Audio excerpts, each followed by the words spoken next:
14. Glória a Deus. Abra suas Bíblias no livro de Apocalipse, capítulo de número 3, o versículo é o número 14. Versículo de número 14.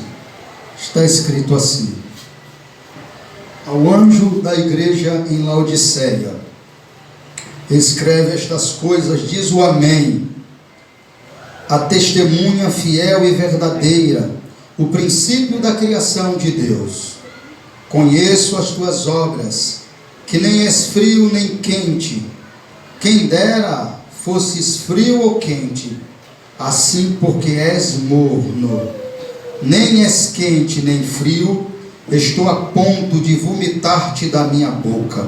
Pois dizes, estou rico e abastado, e não preciso de coisa alguma.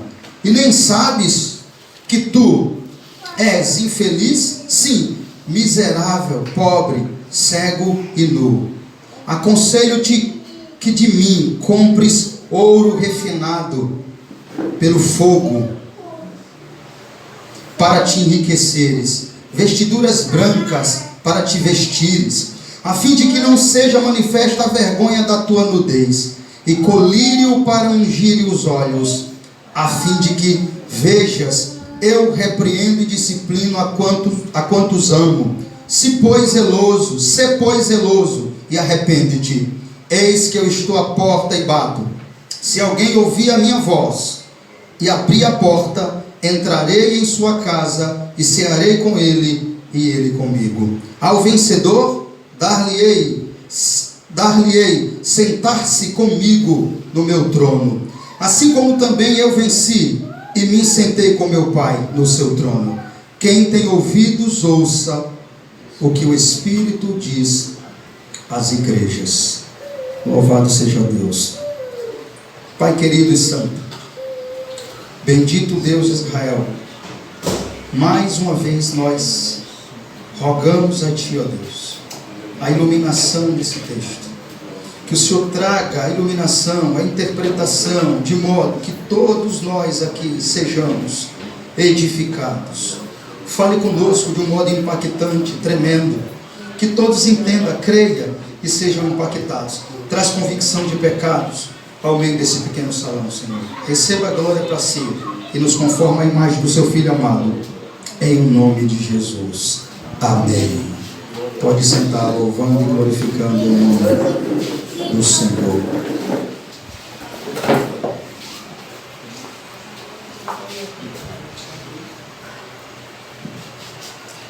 Irmãos, estamos na última carta.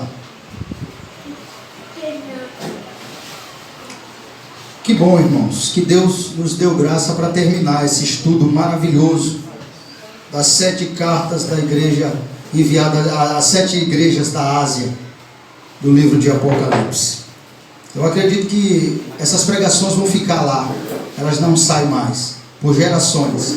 Foram pregações boas, edificantes, elas estão gravadas. Sempre que nós lembrarmos dessas cartas, com certeza Deus vai trazer graça para nós lembrar que um dia nós fizemos aqui, pregamos as 7 cartas do Apocalipse. Como eu disse, isso é um sinal da misericórdia de Deus. Eu não sei como alguém pode desprezar tamanho estudo. É tremendo. Deus, em cada carta, Ele trouxe reflexões para os nossos dias aqui.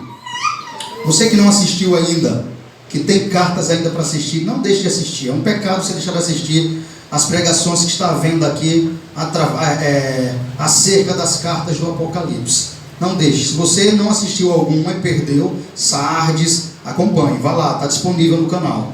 Acompanhe, porque foi bênção e está sendo bênção. Hoje vamos tratar da última carta que foi enviada às 7 igrejas da Ásia. Jesus tratou teologicamente de um modo tremendo essas igrejas, de um modo profundo e verdadeiro. Hoje não vai ser diferente, não. De todas as cartas às igrejas da Ásia, esta aqui é a mais severa.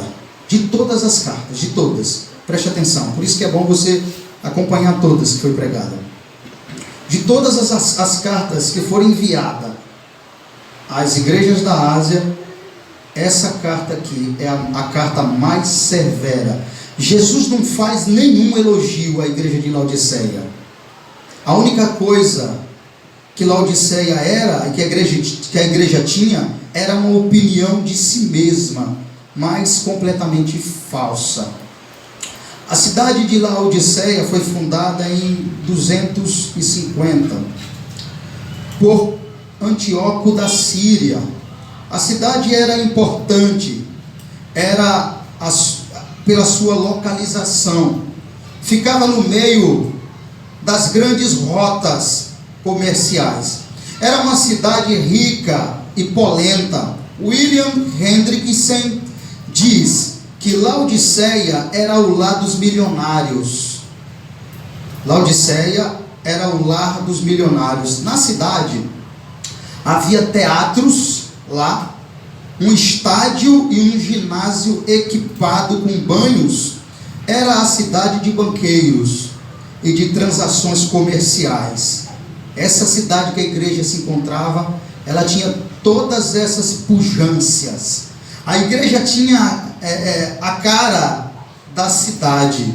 Em vez de transformar a cidade, a igreja tinha se conformado a ela.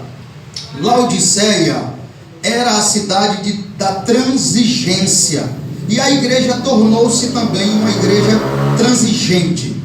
Os crentes eram frouxos, sem entusiasmos, débeis de caráter, sempre prontos a se comprometerem com o mundo, descuidados. Eles pensavam que todos eles eram pessoas boas, como muitas pessoas hoje têm uma impressão de si mesma completamente errada, por se achar pessoas boas.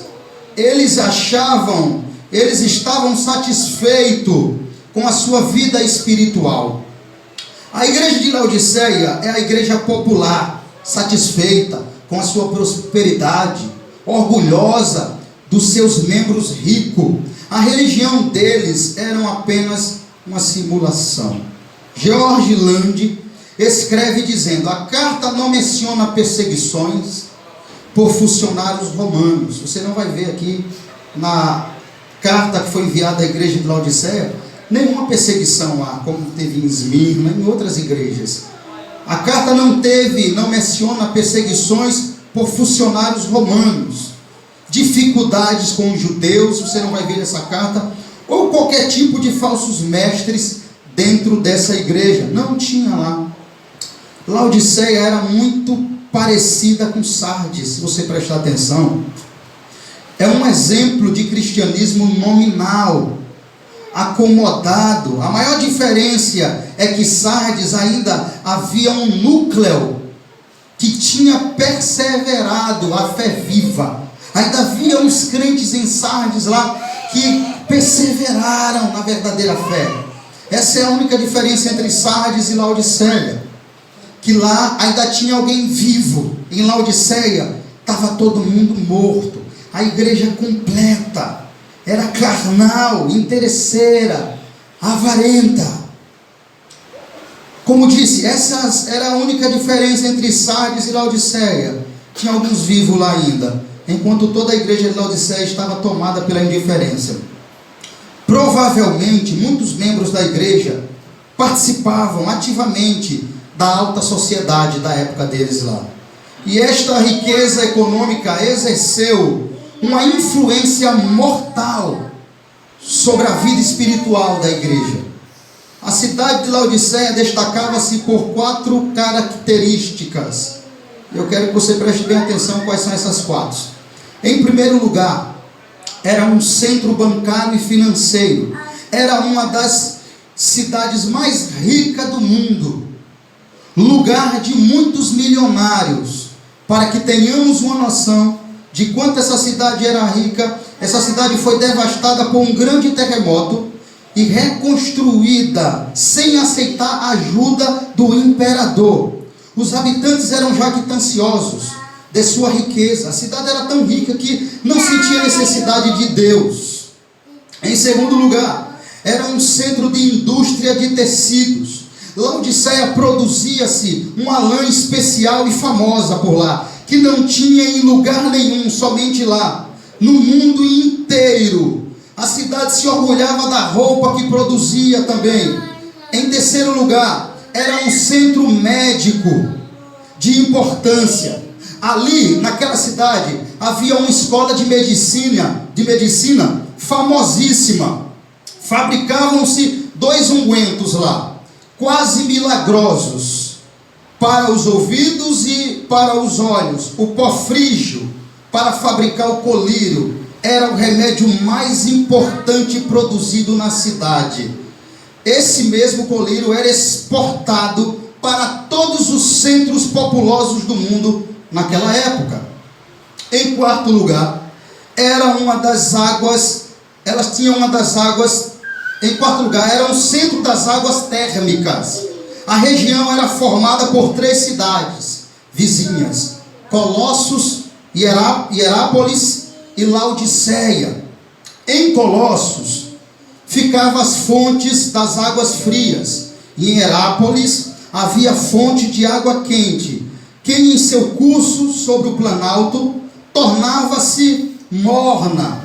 E nessa condição fluía dos rochedos fronteiros a Laodiceia. Tanto as águas quentes de Hierápolis como as águas frias de Colossos eram terapêuticas, ou seja, era uma água que servia para tratamento medicinais, que servia para qualquer tratamento de pessoas, dependendo de cada caso.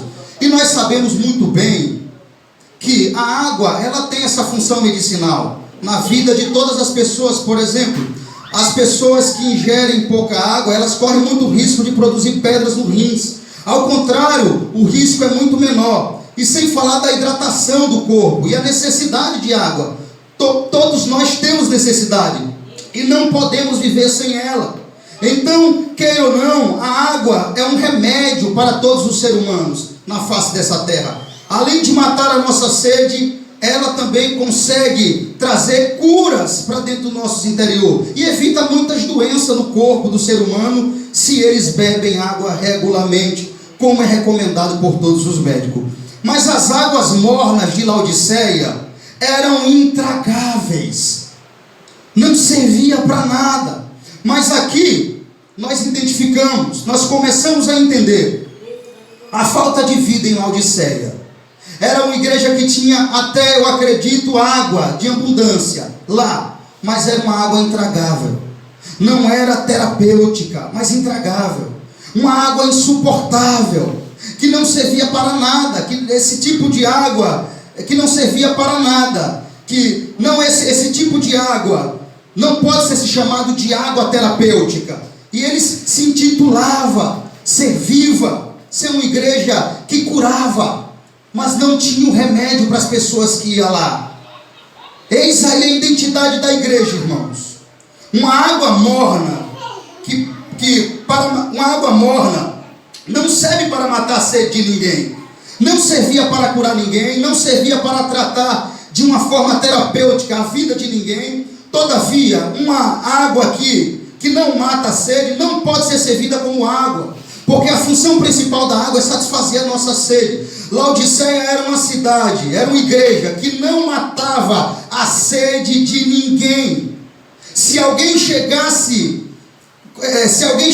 lá em Laodiceia, eles morreriam de sede, secos, porque lá não tinha as águas vivas que saía do trono de Deus. Cristo, que está no meio dos candeeiros e anda no meio dos candeeiros, sonda a igreja de Laodiceia, como está sondando e tem sondado você agora aqui, e chega ao seguinte diagnóstico: a igreja tinha perdido o seu vigor e os seus valores morais, éticos e santos, que nunca devia perder.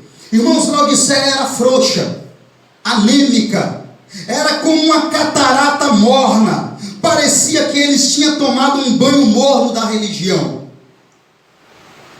Vejamos o diagnóstico de Cristo. Leia comigo Apocalipse capítulo 3, vamos lá.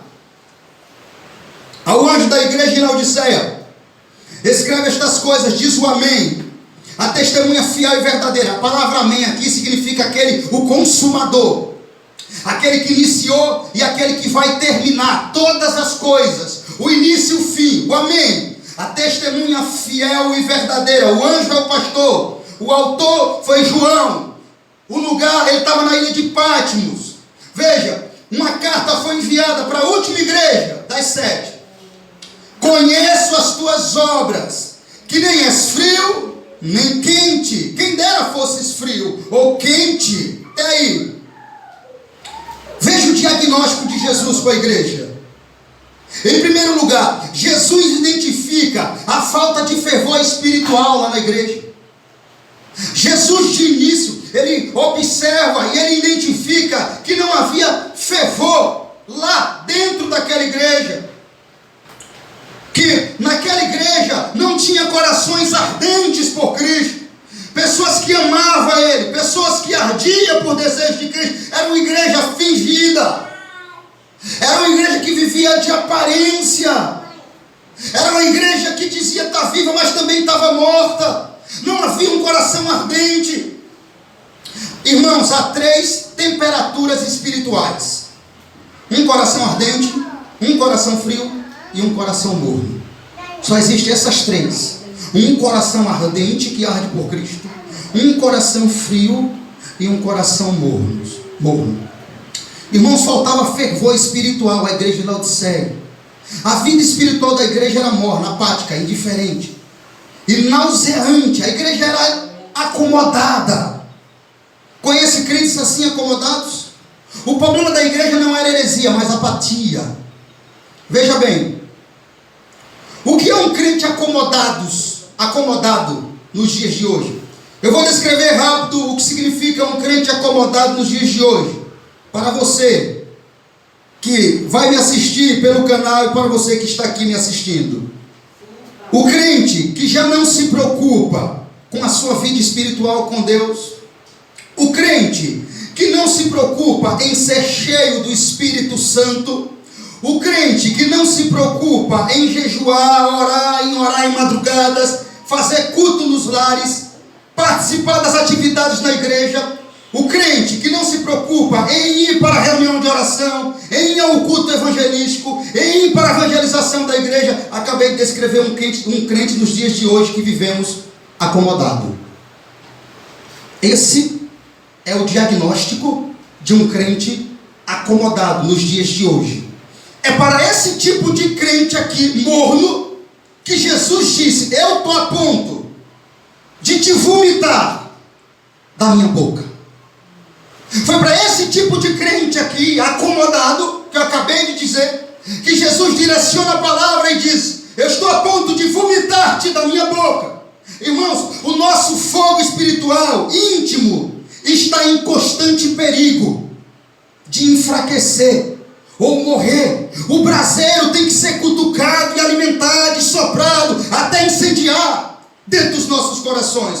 Muitos fogem do fervor com medo de fanatismo, mas fervor não é o mesmo de fanatismo. Fanatismo é um fervor irracional, estúpido, é um entrechoque do coração com a mente.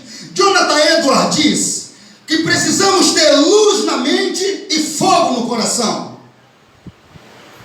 Laodiceia não estava oferecendo nem refrigério para o cansaço espiritual, nem cura para o doente espiritual. Era totalmente ineficaz e assim desagradável ao Senhor.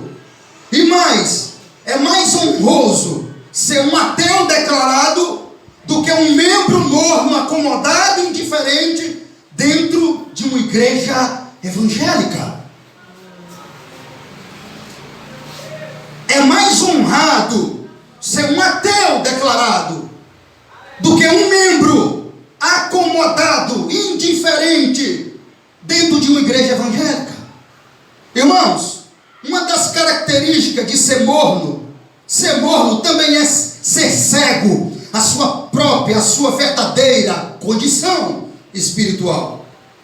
Se alguém chegasse com sede de Cristo lá, achando que lá mataria a sua sede, ele sairia como entrou, ele morreria seco, sem vida, porque a igreja estava morta. A igreja procurou cisternas rotas, de onde não saíam as águas vivas, quem mata a sede do pecador.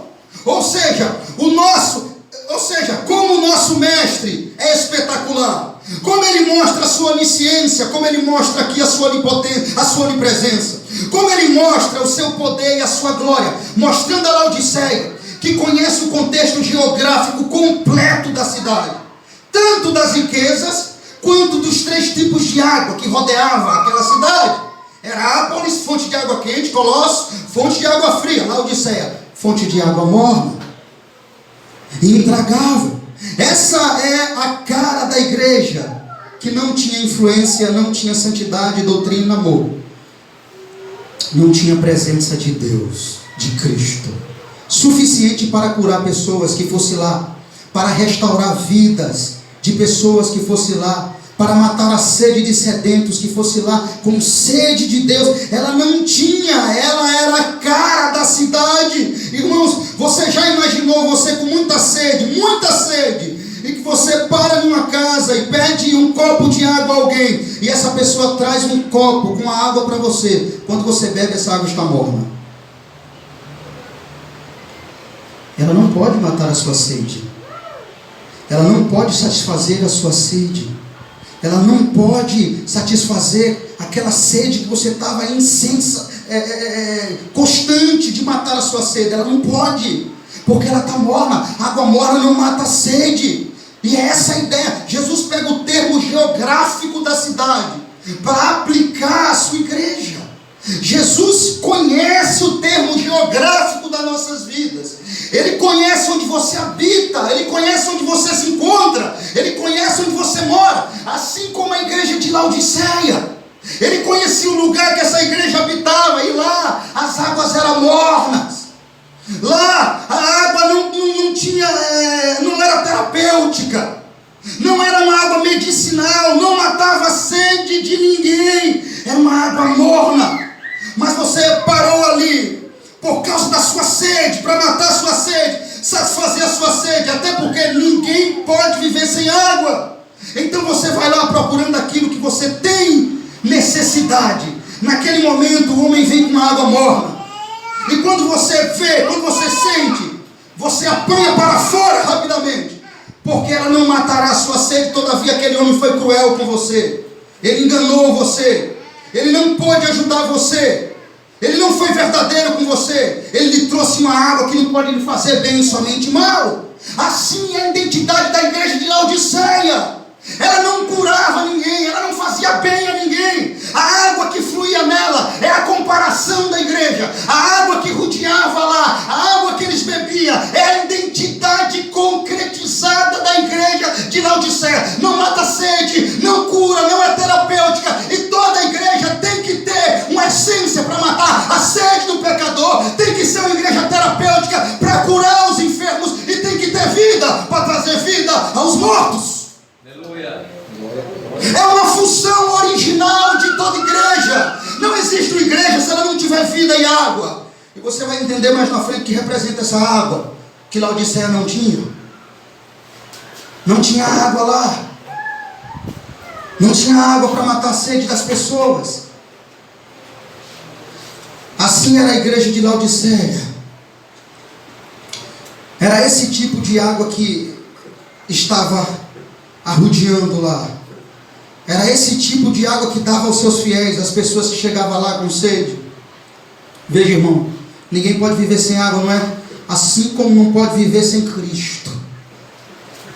Ninguém pode viver sem água, assim como também não pode viver sem Cristo. As pessoas que iam procurar Cristo lá não encontravam água.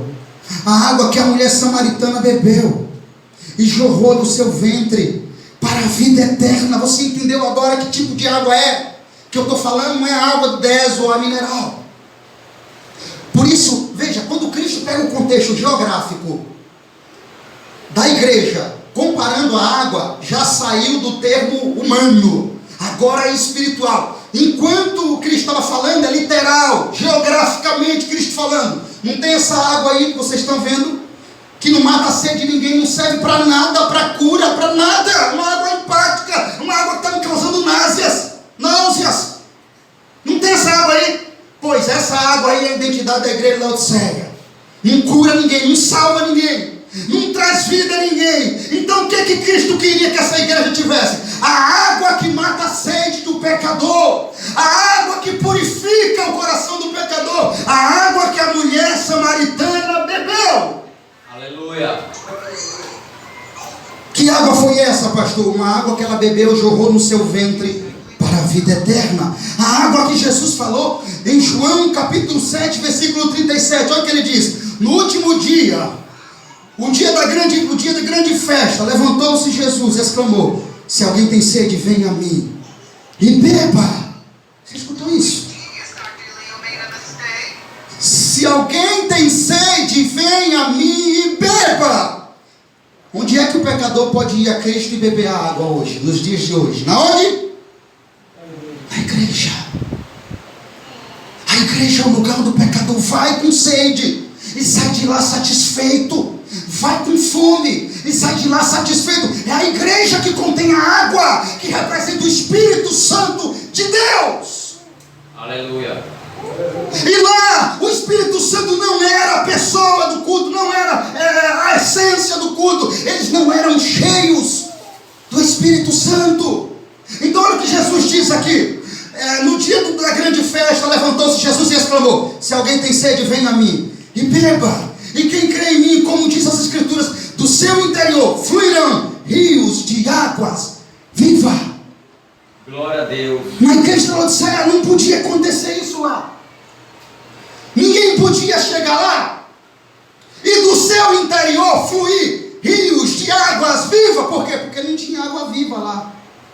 A água lá era morna, não matava a sede de ninguém. Essa água aqui de João mata a sede, você não está vendo não? Quem tem sede, vem a mim e beba. Quem crê em mim, como diz as Escrituras, do seu interior fluirão rios de água viva. Agora veja, agora o versículo 39, o que diz? Jesus disse isto. Ele diz, com a respeito do Espírito Santo, que havia de receber todos que nele crescem. Agora veja, quando você junta essas duas palavras aqui, lembra de Laodiceia?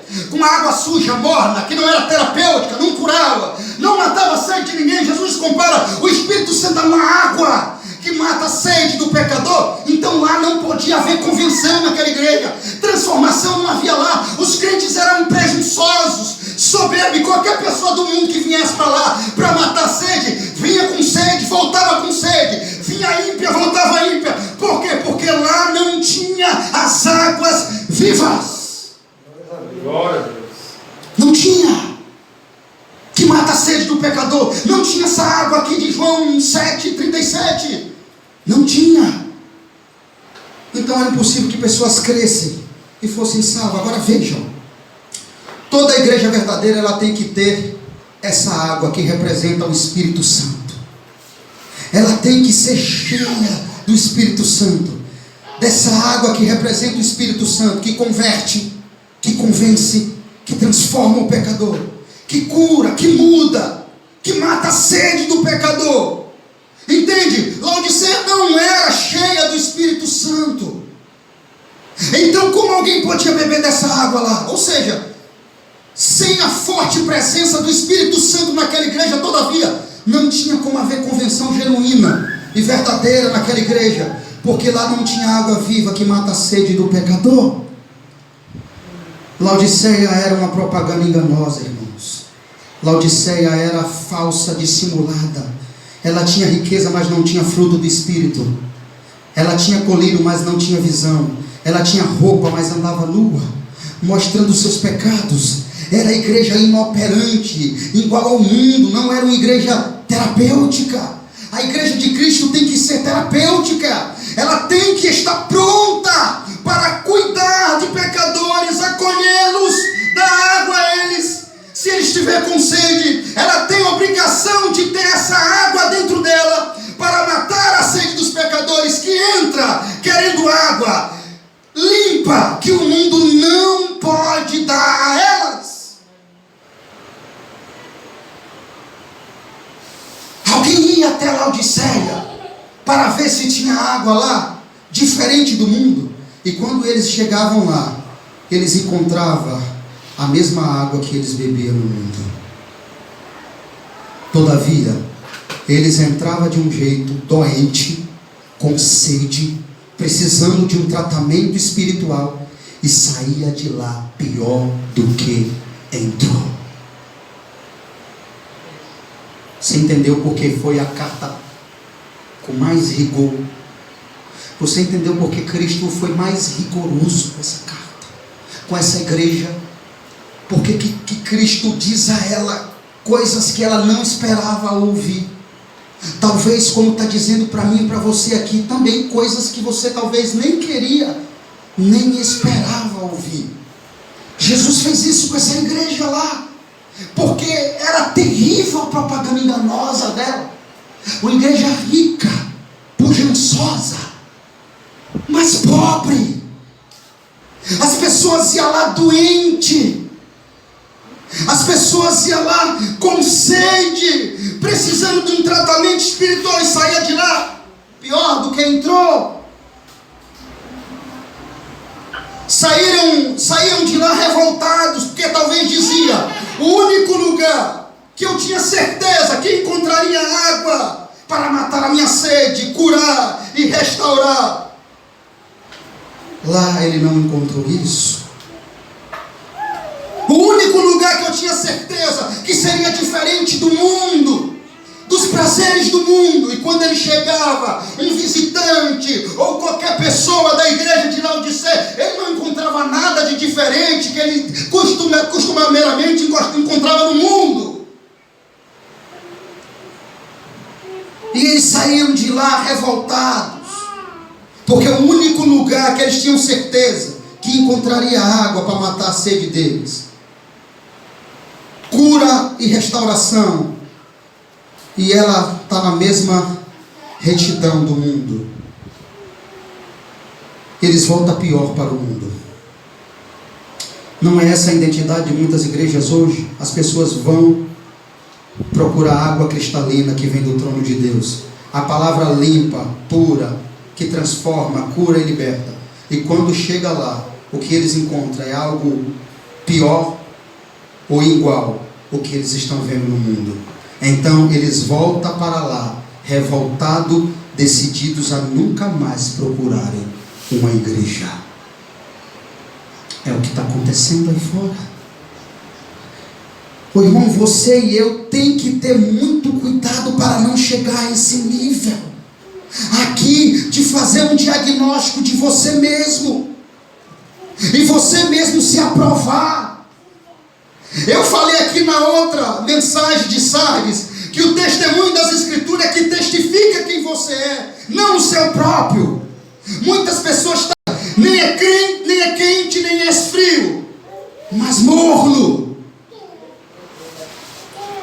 Não faz diferença mais para a vida de ninguém. Não é um impacto para a vida de ninguém. Não é um testemunho vivo para a vida de ninguém. Não é a carta lida que Paulo fala em Coríntios, que o mundo tem que nos ler. Não é. Não faz diferença para a vida de ninguém. Não é um impacto para a vida de ninguém. Não é um testemunho vivo para a vida de ninguém. Não é uma carta lida que a igreja deve ser pelo mundo. Quando se aproxima-se delas, muitas pessoas hoje, por causa do nome, da roupa de cristão, que era igual a Laodiceia, não tem água que mate a sede dessas pessoas. O sal perdeu o gosto, a luz está debaixo do alqueire, não influencia mais ninguém, não ilumina ninguém, mas não dá sentido à vida de ninguém mais. Está cheio de crentes assim hoje. Não causa impacto na vida de ninguém mais, no seu trabalho, na sua vida diária, cotidiana, na sua casa, nos seus familiares. O sal perdeu o gosto, a luz está debaixo do alqueire, não ilumina mais ninguém, não dá sentido mais à vida de ninguém. Está morno. Está morno. Está morno. Outra coisa que precisamos aprender aqui é que a alta confiança da igreja de Laodiceia era absolutamente falsa. Vamos ler comigo. Assim, porque és morno, nem quente, nem frio, estou a ponto de vomitar-te da minha boca. Pois dizes, estou rico e abastado, e não preciso de coisa alguma. A autoconfiança da igreja de Laodiceia foi uma das suas piores desgraças. A igreja era autoconfiante. Era absolutamente falsa essa autoconfiança de Laodiceia. Irmãos, o auto-engano é uma grande tragédia. Laodiceia considerava-se rica, mas era pobre. Sardes considerava-se viva, estava morta. O fariseu equivocadamente deu graças por não ser como os demais homens. Muitos, no dia do juízo, vamos estar enganados acerca de si mesmo. A igreja era morna devido à ilusão que alimentava a respeito de si mesma. Muitas pessoas no dia do juízo vão estar enganadas com o diagnóstico que fizeram acerca de si mesma. Veja a Laodiceia, ela faz um diagnóstico perfeito. É um diagnóstico perfeito para todo mundo. Não falta nada ali, né? Eu estou rico, eu estou abastado, não preciso de nada. Ela faz uma autoanálise de si mesmo e aprova-se a si mesmo. O que mais nós estamos vendo hoje é crente assim. Não é as escrituras mais que testifica que ele é crente. Não é as escrituras mais que diz como ele tem que andar. Não é as escrituras mais que assina embaixo o modo dele viver. Ele é quem faz o diagnóstico dele. Ele é quem diz o modo de ser cristão. Ele é quem diz o modo de andar. E no final, ele mesmo é quem assina embaixo e diz o diagnóstico dele. Nós estamos vendo o crente assim, conformados consigo mesmo, ensimesmados. Nós estamos vivendo essa geração de crentes. Nós estamos vivendo essa geração de pessoas que amontoam igrejas e que faz diagnóstico de si mesmo, e eles mesmos é quem se aprova. Não é as escrituras, é eles que dão o aval final. É eles que se aprovam e dizem, está tudo ok, eu estou bem. Olha que Laodiceia, ela fez o diagnóstico, ela deu o aval, ela assinou, eu estou bem, não preciso de nada, sou espiritual e sou santa. Mas Jesus vai lá e diz, você não está bem, você precisa de muita coisa, você é pobre, você é cega, você é nua. Aleluia. Você precisa de colírios para ver, você precisa de vestes para vestir. Meu Deus, não é o nosso diagnóstico que importa, mas pare com isso, é feio. Pare de estar fazendo diagnóstico, pare de estar se gabando-se a si mesmo. Ah, que tipo de crente eu sou? Deixa que a Bíblia diga que tipo de crente você é, ou Cristo diga hoje que tipo de crente você é. É Ele quem diz quem você é. É o diagnóstico dele que importa. É o veredicto dele que importa. Não é o seu, é o de Deus. Não é o da igreja, é o do dono da igreja. Não é o dos membros, é o da cabeça da igreja. Não é o do pastor, é aquele que está acima dos pastores. É de Cristo. É o diagnóstico de Cristo que importa. Quantas pessoas hoje não estão assim? Quantas pessoas vão chegar diante do juízo enganadas acerca de si mesmo? Enganadas acerca de si mesmo, devido à ilusão que alimentava a respeito de si mesmo. A alta satisfação também é uma grande tragédia para a igreja de Laodiceia. Disse, não preciso de coisa alguma. A igreja de Laodiceia era morna em seu amor a Cristo, mas amava o dinheiro. A igreja era morna no seu amor a Cristo, mas amava o dinheiro. O amor ao dinheiro traz uma falsa segurança e uma falsa autossatisfação. A igreja não tinha consciência da sua condição, como muitos não têm consciência da sua própria condição. A igreja de Laodiceia enfrentou a tragédia de não ser o que projetou ser, A igreja de Laodiceia enfrentou a tragédia de não ser o que se projetou ser, o que nunca se imaginou ser. Ela estava orgulhosa do seu ouro e das suas roupas. Ela teve que enfrentar a afronta, a palavra que veio direcionada de Cristo para ela. Ela teve que aguentar a repreensão de Cristo, mostrando para ela que, sendo para ela uma tragédia, de ela não ser o que ela projetou ser. Como assim? Ela dizia ser rica, abastada e não precisar de coisa alguma, mas ela não era isso. Ela era pobre. Então ela teve que enfrentar essa realidade dura de não ser o que ela projetava de si mesmo ser. Rica, abastada e não precisar de coisa nenhuma. Não, ela era pobre, cega e nua. Ela teve que enfrentar essa dura palavra de Cristo. Aleluia. Glória a Deus. E é o que nós devemos enfrentar também com maturidade. Se até esse exato momento a palavra de Deus fala ao seu coração, fala a sua vida, de modo que ela está destrinchando, tirando as mentiras, tirando as ilusões do que você achava ser, mas na verdade, até o dia de hoje, Cristo te mostrou que você não é o que você acha ser. Aleluia. Orgulhava-se do seu ouro e da sua roupa, do seu colírio, mas era pobre, nua, cega. A congregação de Laodiceia fervilhava de frequentadores presunçosos. Eles diziam: estou rico, abastado e não preciso de coisa alguma. A cidade, como eu já tinha dito, era um poderoso centro médico, bancário e comercial.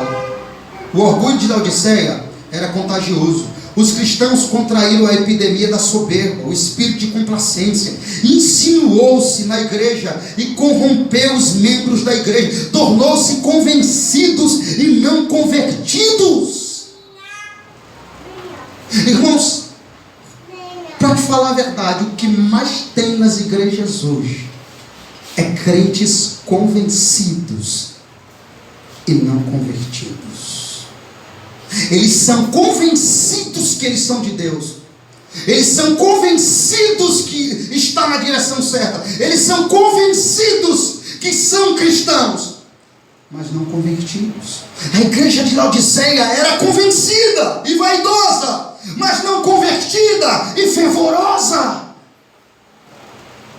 Muitos de nós estamos assim. Eles achavam que estava indo maravilhosamente bem em sua vida religiosa. Quantas pessoas acham que está indo maravilhosamente bem na sua vida religiosa? Quantas? Mas Cristo teve que acusá-los de cegos, mendigos e nus. Mendigos, apesar de seus bancos cegos, apesar dos seus pós-frígios, nus, apesar das suas fábricas de tecidos. Mendigos, eles não diziam ser ricos. Jesus vai dizer: vocês são como mendigos. Apesar de toda a riqueza que vocês têm aí, para mim vocês é como mendigos. Cegos, não gabava-se do melhor colírio, pois apesar desse colírio que vocês têm aí frígio, vocês são cegos. Das suas fábricas de tecidos, vocês são nus. Porque não tem como comprar o perdão dos seus pecados. Nus, porque não tem roupas adequadas para se apresentarem diante de Deus. Cegos, porque não conseguem enxergar a sua própria pobreza espiritual. Irmão, você só vomita o que ingeriu, só joga fora o que está dentro. A igreja de Laodiceia era de Cristo, mas em vez de dar alegria, estava provocando náuseas. A igreja era de Cristo, Cristo amava ela, mas aí, ao invés de dar alegria, ela estava provocando náuseas. Nós devemos ser a delícia de Deus. Somos filhos de Deus, herdeiros de Deus, herança de Deus, a menina dos seus olhos, a delícia de Deus. Mas quando perdemos a nossa paixão ao nosso Senhor, o nosso entusiasmo, provocamos do nosso Senhor náuseas. no nosso Senhor Jesus. Cristo repudiará totalmente aqueles cuja ligação com Ele é puramente nominal e superficial. A igreja de Laodiceia desapareceu da cidade.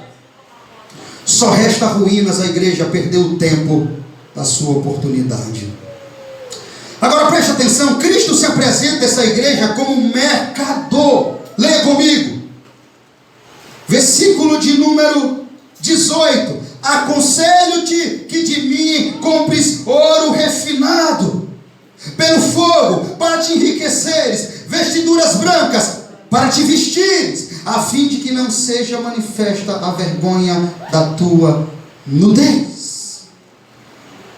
Cristo se apresenta para a igreja de Laodiceia agora, irmãos, como um mercador, como alguém que está vendendo alguma coisa. Cristo prefere dar conselho, aconselho. Então Cristo prefere, ao invés de mandar, Ele prefere aconselhar. Olha o texto, eu aconselho.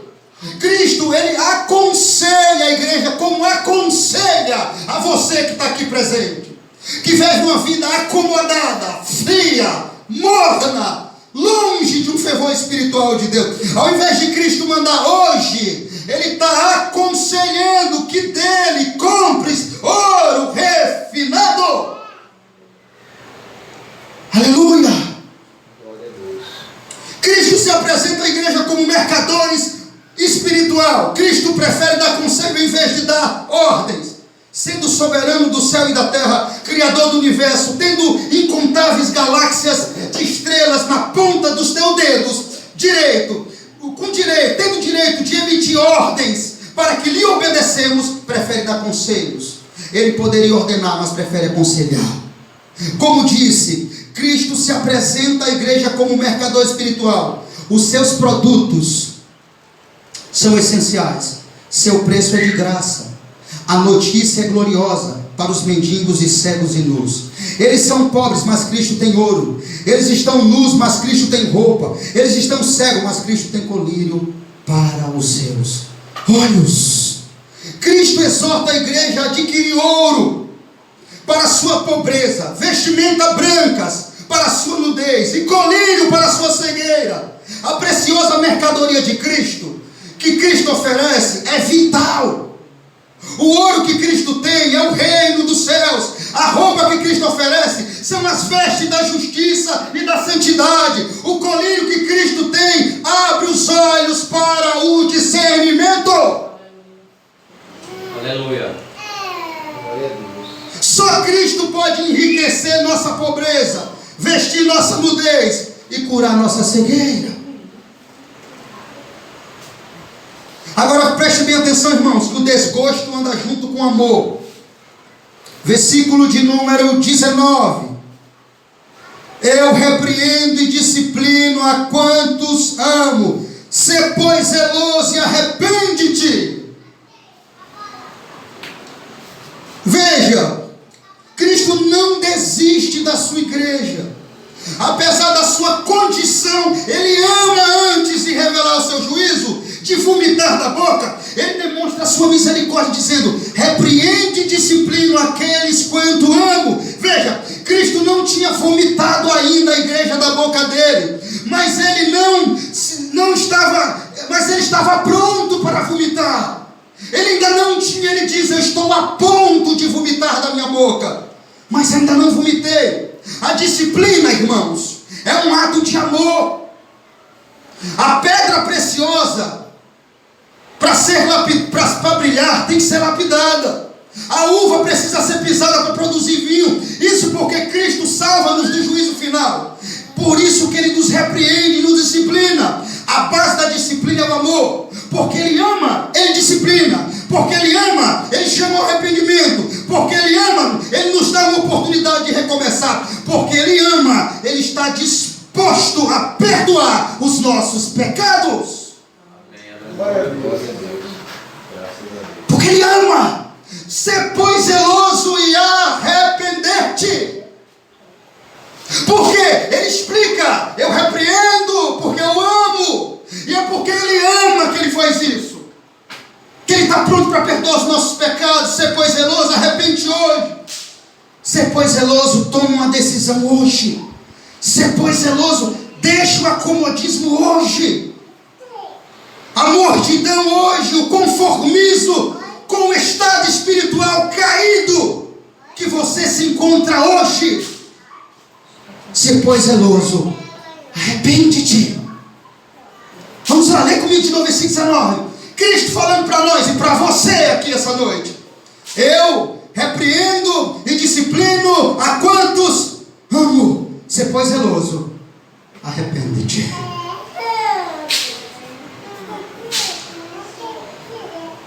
Arrepender de quê, pastor? Arrepender da mordidão, da mornidão, da indiferença, do acomodismo, da frieza espiritual. Arrepender-te. Ô irmão, vem cá. Olhe bem para você. Lembra de Estevão, Paulo, Jonathan Edwards, Jerônimo Savonarola, David Brenner, John Wesley, Charles Haddon Spurgeon. E veja se ser cristão é viver como eu e você estão vivendo. Ser cristão é isso que você está vivendo. Que bom que Jesus, Ele é tão maravilhoso, que Ele sempre vem nos alertar para que nós não continue no estado que se encontramos. Por isso Ele vem e diz: ser zeloso. O que significa isso? Ser zeloso. Não podemos pular essa parte aqui. Ser zeloso. Sabe o que significa ser zeloso? Zele, guarde, entesoure tudo que eu falei até agora. Seja zeloso para reconhecer. Amém, glória a Deus. Ô, irmãos, ser cristão é ser como nós. Ser, pois, zeloso. Essa é a última carta. Não vai ter outra depois dessa. Ser cristão é ser como você, irmão, crente que está aqui me ouvindo. Ser cristão é ser como você, mas não faz um diagnóstico igual a Fernando segue você. Não peca contra Deus e contra você mesmo. Faz um diagnóstico aí agora. E diz se ser cristão é ser como você. Diante do que está sendo pregado aqui. Pois você que está aqui, tem sido aprovado ou reprovado por Cristo? A sinalização para você é ok ou negativa? Vejam, ele diz, irmão, você nem é quente nem frio, quem dera fosse, mas é morno. Você é indiferente, você não causa impacto na vida de ninguém, você não causa diferença. O sal perdeu o gosto, a luz não ilumina mais, está debaixo do alqueire. Irmãos, o que está acontecendo? É a igreja de hoje aqui. É a igreja que pessoas vão. Eu conheço histórias, pessoas que foi lá, eu vou lá, e quando chegou lá, ele foi com sede, saiu de lá com mais sede ainda, foi morrendo, saiu de lá na UTI, ou no ML. Tiveram que chamar o ML para chamar o homem que ele foi morto, precisando de vida lá, achando que lá, na igreja que tanto fala, Cristo é vida, eu sou a vida. Quando chegou lá não tinha vida, não tinha água, não tinha restauração. Ele voltou mais morto que se encontrava. Assim é muitas pessoas, a vida de muitas pessoas, assim é muitas igrejas, tem a cara de Laodiceia. Não transforma a vida de ninguém. O bêbado vai bêbado, sai pior. O drogado vai drogado, sai pior do que já era. O adúltero vai adulterando, sai pior, arruma até uma mulher lá dentro. Está pensando que é brincadeira isso aqui?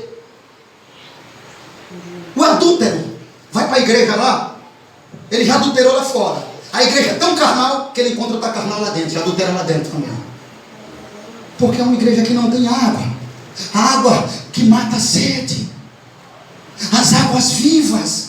E muitos crentes estão assim, na mornidão dos seus pecados, altos confiantes, vivendo uma vida de engano religioso. Uma vida falsa, uma característica falsa. É um crente frio, é um crente que não quer cheio do Espírito, não quer ser cheio do Espírito Santo, é um crente que não quer orar, é um crente que não quer jejuar, é um crente que não quer fazer parte das atividades da igreja, não quer estar em evangelismo, não quer estar em reunião de oração, não quer levantar madrugada, não quer pagar preço, jejuar, ele não quer nada. Mas ainda assim, ele veste uma roupa, coloca uma Bíblia e se intitula ser um dos maiores cristãos que pisa na face dessa terra.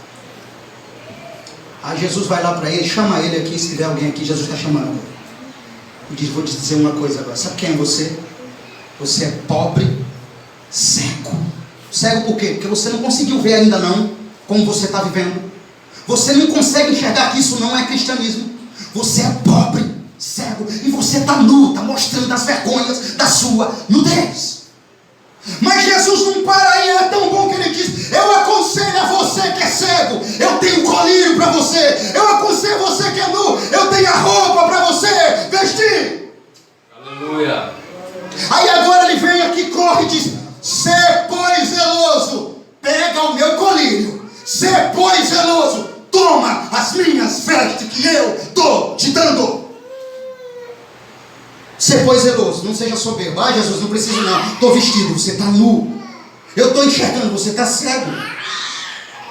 Eu sou rico, você é pobre. Pegue o ouro que eu estou te dando hoje. Pegue o colírio.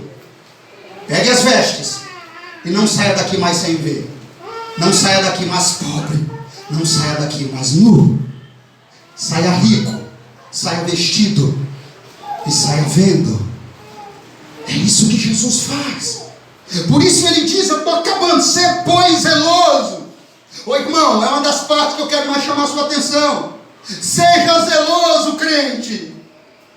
Oh meu Deus, lê comigo para você entender isso. Lê comigo, 19. Eu repreendo, disciplina, quantos? Vamos. Ser pois e... Está vendo, o zeloso vem primeiro e depois arrepende-te. Por quê? Jesus é craque, mestre. Ele diz, primeiro eu vou dizer à igreja, seja zelosa em me escutar. Seja zelosa em acolher a minha palavra. Seja zelosa em prestar atenção, receber e compreender o seu estado que eu diagnostiquei. Jesus trouxe um diagnóstico para cada um de nós aqui, sim ou não? Sim. Ele trouxe o seu diagnóstico aqui, eu tenho certeza absoluta que Jesus trouxe o diagnóstico de cada uma pessoa aqui. Não tenho dúvida disso. Mas ele pede mais uma coisa para você, crente, que está aqui me ouvindo e que vai me ouvir através do canal. Sê pois zeloso e toma uma atitude. Deixa a mornidão, deixa a frieza, deixa a indiferença e arrepende-te. Vamos lá, vamos continuar. Sê pois zeloso e arrepende-te. Eis que eu estou às portas e bato. Se alguém ouvir a minha voz e abrir a porta, entrarei em sua casa, cearei com ele e ele comigo. Ô irmão, estou acabando já. Uma das partes mais difíceis de ouvir dessa mensagem aqui é o versículo 20. É uma das partes mais difíceis de conseguir acreditar nisso. É uma das partes mais difíceis que nós, para conseguir acreditar na declaração de Jesus no versículo 20. Irmão, Jesus no versículo 20, sabe o que ele está dizendo a essa igreja? Que durante todo esse tempo aí, o versículo 20 é o checkmate da minha mensagem. O versículo 20 é o checkmate da minha mensagem. Porque o versículo 20 explica o porquê que a igreja da Odisseia estava assim. Jesus estava do lado de fora da igreja. Jesus não estava dentro da igreja. Não é igreja. Sem Jesus dentro, não é igreja não. É qualquer coisa, menos igreja. Uma igreja que não contém o Senhor da igreja, que o Senhor da igreja não está governando ela, não está na frente, não é o centro, não é a maior busca, é a maior sede, não é uma igreja. Agora você entende porque não havia convenção, transformação, não matava sede, não curava, não tinha terapia, não tinha porquê. Cristo não estava lá. Cristo estava do lado de fora da igreja. Ô irmãos, por mais duro que seja, mas eu tenho que te dizer. Essa casa aqui representa nós. E muitas pessoas Cristo está fora também do coração. Cristo não está governando o coração de muitos crentes. Cristo não é o Senhor do coração de muitos crentes. Há muito tempo já que o Senhor do coração de muitos crentes, eu vou descrever agora, tá?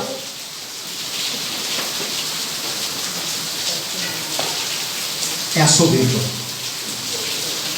é o orgulho, é a autoconfiança, é as suas próprias vontades. Eu vou dizer de novo: Cristo está fora hoje, no Brasil, no mundo, de muitas igrejas e de muitos corações. Ele está batendo em muitos corações, de pessoas que se descreem, porque hoje ele não é o centro de muitos e milhares de coração que se descrentes. Ele não é. O centro de muitos corações hoje que se descrente é a soberba, a indiferença, o pecado e a conformação com a frieza.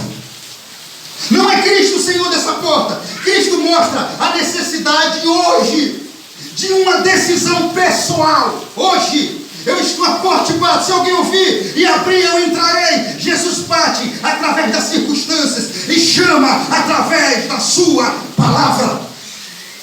Glória. Aleluia. De que maneira Jesus está batendo na sua porta hoje? De que maneira ele tem batido? De que maneira ele bate? Ele bate através das escrituras. Ele bate através de um sermão como esse, de um hino, de um acidente, de uma doença. Ele bate.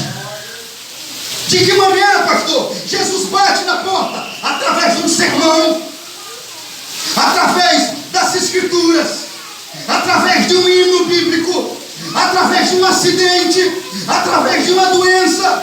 Ele bate. E você precisa ouvir a sua voz. Aleluia. Glória a Deus. Você precisa ouvir a voz de Jesus hoje. Você que vai me ouvir depois precisa ouvir a voz de Jesus hoje.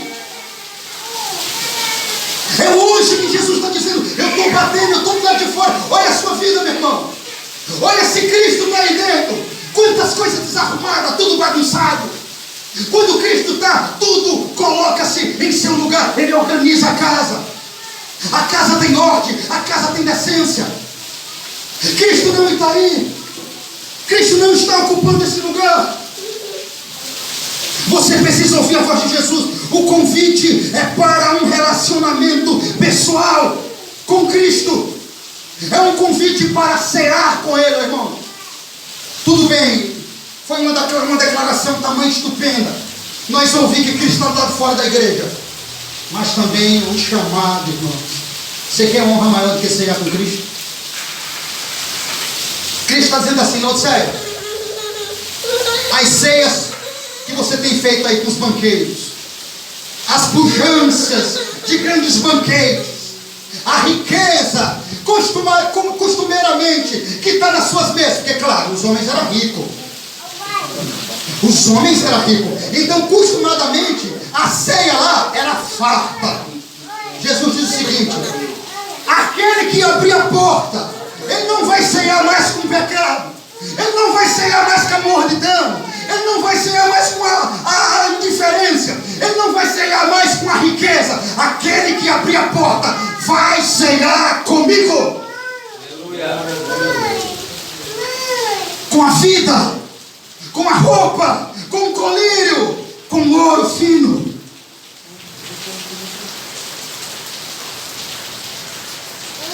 Agora, irmãos, para finalizar, versículo 21. Ao vencedor dar-lhe a sentar-se comigo no meu trono, assim como também eu venci e me assentei com meu Pai. Olha para cá. Vou acabar agora. Ao vencedor dar-lhe se assentar comigo. Quem está dizendo isso? Se você encontrar maior honra em qualquer lugar da face da terra, quando acabar o culto, você me chama, tá? Certo? Se você encontrar maior honra do que isso aqui que eu vou falar agora, na face de ouro, prata, diamante, pérola, qualquer coisa na face dessa terra, até sentar como um presidente. Se você encontrar maior honra do que isso aqui que eu vou falar agora, no final do culto, você me chama. Ao vencedor, você vai saber quem é o vencedor. Dar-lhe-ei a sentar-se comigo no meu trono. Como é? O vencedor vai sentar comigo no meu trono. O que significa isso? O trono aqui é símbolo de conquista e autoridade. A comunhão da mesa é secreta. Ainda hoje é secreta. Eis que estou às portas e bato. Mas ela será transformada em comunhão de trono pública. Como Cristo participa do trono do Pai, também participaremos do trono de Cristo. Agora veja bem, quando abrimos a porta para Cristo entrar em nossa casa, recebemos a promessa de entrar na casa do Pai. Amém. Eu vou ler isso aqui de novo. Isso aqui não é pouca coisa não, é muito. Quando, é para você hoje, que está disposto a abrir a porta, que com você Deus falou, quando abrimos a porta para Cristo entrar em nossa casa, recebemos automaticamente a promessa de entrar na casa do Pai. Quando recebemos Cristo à nossa mesa, recebemos também a promessa de sentarmos com Ele em seu santo trono. Quem tem ouvidos, ouça o que o Espírito diz às igrejas. Louvado seja Deus por essa palavra.